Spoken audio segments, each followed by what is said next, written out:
안녕히 주무셨습니까? 날이 참 좋습니다.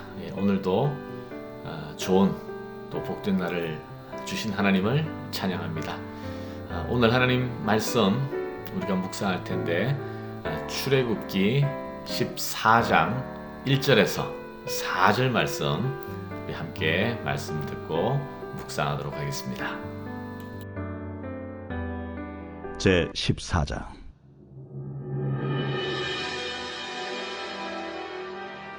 여호와께서 모세에게 말씀하여 이르시되 이스라엘 자손에게 명령하여 돌이켜 바다와 믹돌 사이에 비아히롯 앞 곧 바알스몬 맞은편 바닷가에 장막을 치게 하라. 바로가 이스라엘 자손에 대하여 말하기를 그들이 그 땅에서 멀리 떠나 광야에 갇힌 바 되었다 하리라. 내가 바로의 마음을 완악하게 한즉 바로가 그들의 뒤를 따르리니 내가 그와 그의 온 군대로 말미암아 영광을 얻어 애굽 사람들이 나를 여호와인 줄 알게 하리라 하시매 무리가 그대로 행하니라. 네, 어제 하나님께서 인도하시는 길에 대해서 말씀을 나누었습니다.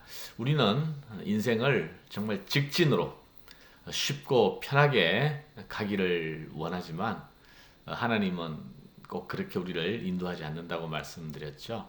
하나님의 관심은 우리가 가고자 하는 목적지가 아니라 바로 우리가 어떻게 변화되고 성장하고 또 하나님의 뜻에 맞게 준비되느냐 여기에 달려있기 때문에 때때로 우리가 원치 않는 그런 우회로로 우리를 인도하신다 그랬습니다. 바로 오늘 본문부터 14장 1절부터 그런 이야기가 진행이 됩니다. 이스라엘 백성이 정말 지긋지긋하게 노예 생활을 다 마치고 그 완악한 바로의 마음을 10가지 재앙을 통해서 하나님이 바꾸어 주심으로 말미암아 애굽을 떠나지 않습니까? 애굽을 떠날 때에 너희는 속히 떠나라. 정말 빨리 떠나라. 또 애굽 백성들도 은금 폐물들을 주면서 기쁘게 내어주고 보내주었는데 근데 또 그것도 얼마 되지 않았어요. 바로가 마음을 체인지했습니다. 바꾸었습니다. 그래서 강력한 바로의 기마병을 보내어서 이스라엘 백성을 다시 잡아오라고 명령하게 되었죠. 야, 어떻게 이럴 수가 있을까? 참 그렇게 오랫동안 뜸을 들였는데 또 이렇게 순식간에 판이 바뀌게 되었을까? 자, 여기에 그 이유가 되는 두 가지 단서를 우리가 보게 되는데요. 우선 2절 한번 보실까요? 이스라엘 자손에게 명령하여 돌이켜 바다와 믹돌 사이의 비아히롯 앞 곧 바알스본 맞은편 바닷가에 장막을 치게 하라. 지금 이스라엘 백성이 그 람셋을 떠나서 고센 지방을 떠나서 하나님이 인도하시는 길로 구름 기둥, 불 기둥으로 하나님이 인도해 주셨는데 어디로 갔느냐 하면 비하히롯 근처에 왔습니다. 그런데 왜 이곳에 와 있는가? 이것은 바로 하나님께서 인도하신 거예요. 여기도 보면요.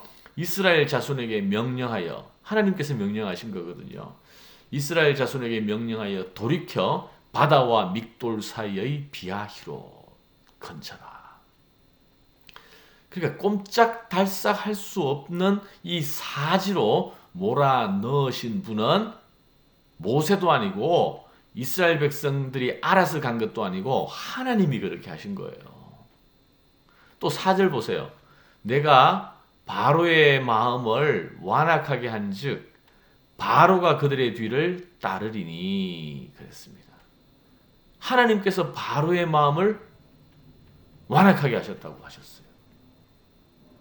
결국 지금 이 위험한 상황, 사면 초가의 상태에 이르게 된 것은 하나님이 계획하시고 작정하신 일이라는 거예요. 자, 여러분, 우리가 정말 우리로서는 최선을 다 했습니다. 하나님의 말씀을 구하고 또 하나님의 인도하심인 줄 확신하면서 순종했습니다. 그렇게 해서 지금 내가 길을 따라가고 있는 거예요. 근데 그 가운데 말도 되지 않는 예상치도 못한 그러한 위기가 찾아올 수 있다는 거죠. 사면초가. 사지로 빠져드는 이러한 상황. 이스라엘 백성은 분명히 하나님이 가라고 해서 애굽을 떠난 것이고요.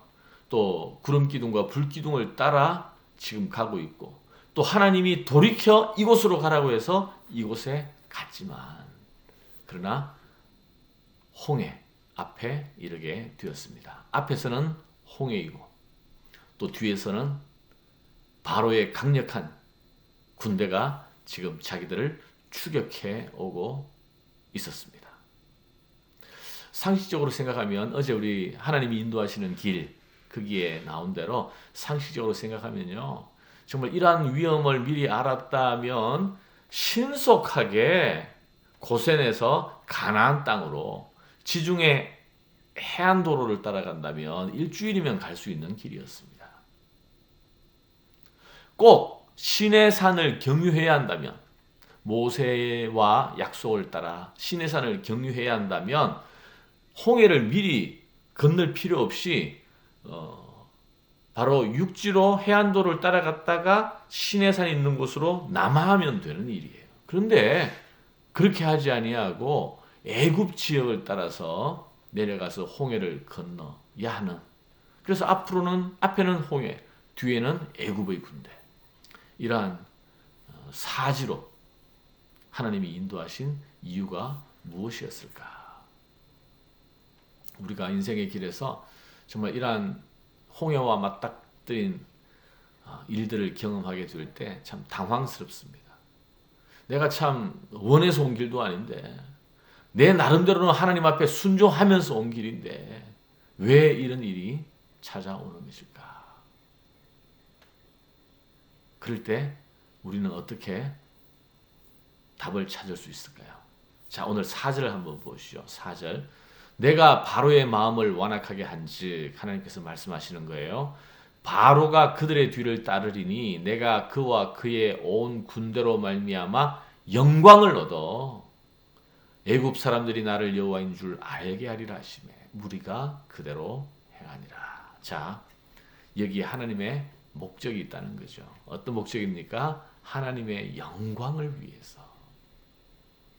하나님께서 모르고 그러신 것이 아니에요. 하나님께서 처음부터 계획하고 작정한 뒤에 이스라엘 백성을 굳이 이 홍해 앞바다로 인도하셨다는 것입니다. 두 가지 목적이에요. 하나는 애굽에 대한 하나님의 심판입니다.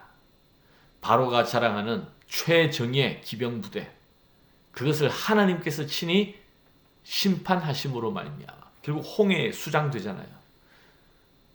열방에 바로의 가장 강력한 부대가 바다에 수장되었다는 이 소식은요, 아마 주위에 있는 모든 나라에 퍼져나갔을 거예요. 그래서 하나님께서 바로를 심판하시는 이 일을, 그래서 왜냐하면 바로가 하나님의 영광을 차지하고 있었거든요.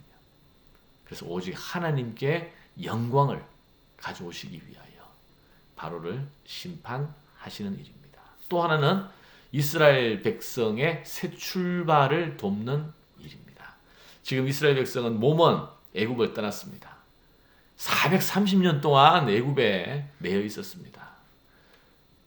그래서 몸은 떠났지만 마음은, 정신은 늘 애굽에서 종살이하던 거기서 벗어날 수 없었던 거예요. 그래서 앞으로 어떤 위험과 어려움이 있다 할지라도 애굽으로 돌아가지 않도록 이 홍해로 돌아갈 퇴로를 분명히 막으시는 거죠. 하나님께서 이스라엘 백성으로 하여금 애굽을 지리적으로 거리상 점점 멀게 하시는 것이 아니라 마음으로도 애굽을 떠나도록. 그래서 이제는 애굽 백성이 아니라 하나님의 백성으로서 새로운 삶을 시작할 수 있도록. 자, 그러니까 두 가지죠. 애굽에 대한 하나님의 마지막 심판, 그리고 또 하나 이스라엘 백성을 위한 하나님의 배려, 이것을 통해서 하나님께서 영광을 얻으시기 위하여 지금 홍해로 이스라엘 백성을 인도하셨다는 것입니다.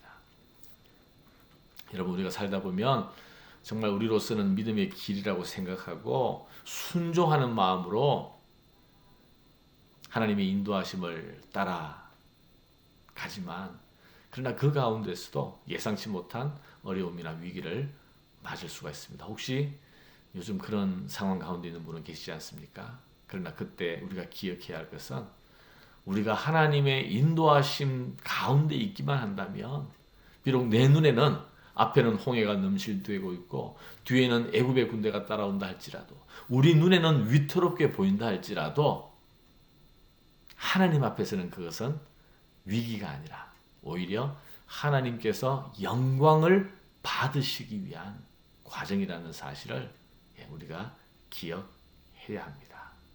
하나님의 인도하심의 귀결점은, 마지막 지점은 바로 우리의 편안함이 아니라 바로 하나님의 영광입니다. 하나님의 영광을 위하여 우리는 하나님의 인도함을 받는 것이고요.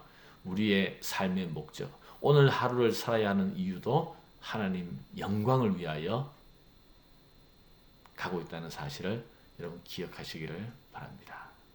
여러분, 지금 하나님 말씀 가운데 있습니까? 하나님의 뜻을 구하고 있습니까?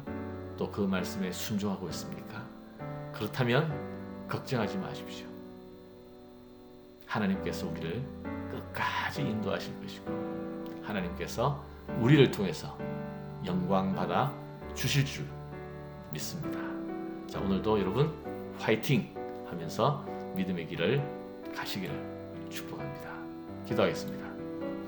하나님, 감사합니다. 오늘 또 이스라엘 백성이 홍해 앞에 이르러 사면 초가의 상태에 있는 것을 또 우리가 봅니다. 어떻게 하나님의 인도하심 가운데 출발한 이 출애굽 여정이 처음부터 이렇게 꼬이게 되었을까요? 그러나 여기 하나님의 목적과 계획이 있음을 또한 보여주셨습니다. 하나님의 영광을 위하여 하신 일이라고 했습니다. 하나님, 오늘 우리가 믿음의 길을 가고 있다면, 또 하나님을 바라보고 순종하는 가운데 있다면 염려하지 않게 하시고 두려워하지 않게 하시고 하나님의 영광을 구하면서 이 믿음의 길을 나아갈 수 있도록 하나님 인도하여 주시옵소서. 예수님 이름으로 기도하옵나이다. 아멘.